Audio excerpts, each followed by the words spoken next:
Donald Trump's America First policy is, of course, gaining momentum by the day. And let's tell you about three key developments that have taken place recently and will go on to dominate the discourse in America. The first development impacts a lot of Indian IT companies and those who aspire to work in the United States.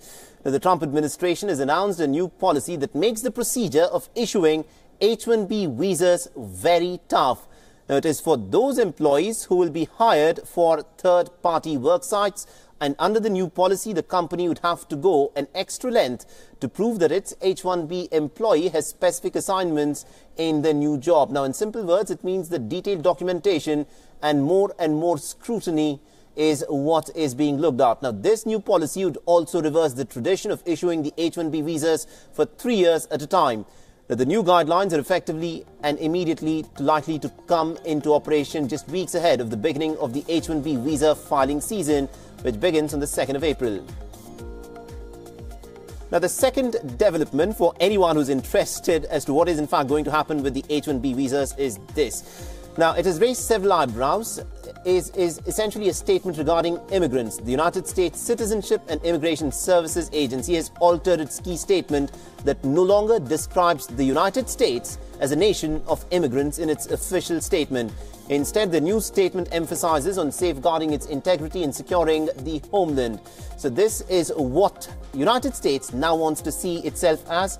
And also the third development, which puts Trump in a bit of hot water, are some media reports about his in-laws. Now, reports in the American media suggest that Melania Trump's Slovenian parents might have used the same process to acquire the U.S. citizenship that the President of America simply hates. Now, it is alleged that Melania's parents might have relied on family-based immigration, or what is known as chain immigration process, to get their green cards. To simplify it further, American citizens and green card holders can sponsor their extended family members to bring them to the nation, to the United States, and Trump has consistently slammed this process, claiming that it allows for uneducated, underqualified immigrants to enter into the country. All right, now for more on this, we are joined in by my colleague Nishchita Virendra from Bangalore. Nishchita, this is of course a development that will be looked at very, very closely in the IT industry, considering the importance that the H-1B visa has.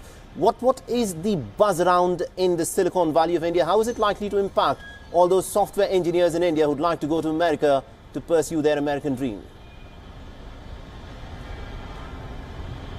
Well, the impact is certainly not good for the huge Indian IT industry, which amounts up to almost $117 billion annually, keeping in mind the fact that all these months, the question that was being raised is, will he, won't he, will there be some strict regulations that will tighten the noose around H-1B visa? And it seems like the first major step has already been taken.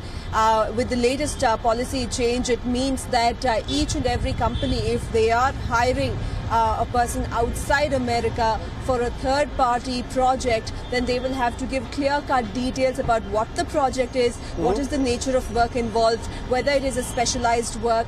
Because previously, many companies used to get away with using Indian workers or workers from other countries as cheap labor for non-specialized work, and that is something that the US is trying to control now. And this could affect heavily on the Indian IT industry, considering the fact that nearly 50% of the $117 billion business comes from the US outsourcing industry. But it is certainly a wake-up call for the Indian IT industry at the moment. All these months, there were reports saying that the Indian IT industry will start hiring more in America, will start hiring Americans more. They had started spending many-fold on lobbying with the US policymakers rather than going through NASSCOM. And it seems like now they will have to up the ante, not just on the level of negotiating with the US policymakers, but also to ensure that Indian IT industry makes the shift from being a service-based industry to a technology-driven, innovation-based industry.